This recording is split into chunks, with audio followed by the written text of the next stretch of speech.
Hi, I am JM and here are the 10 random facts about myself.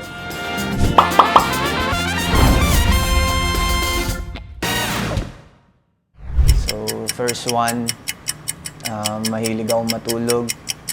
At second one, tamad akong maligo. Pero naliligo ako. Third one, kaya kong mabuhay ng pandesal lang kinakain ko sa buong araw. At pang-apat, mahilig ako sa anime. At pang-lima, fan ako ni Lady Gaga. Pang-anim. Pang-anim, mahilig din ako magbasa ng libro, ng novel.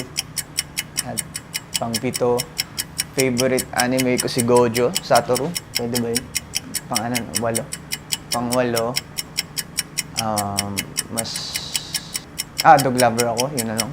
Okay, pang-9, mahilig ako sa perfume. At pang-10, hindi ako marunong pumorma, yun na lang. Ang dami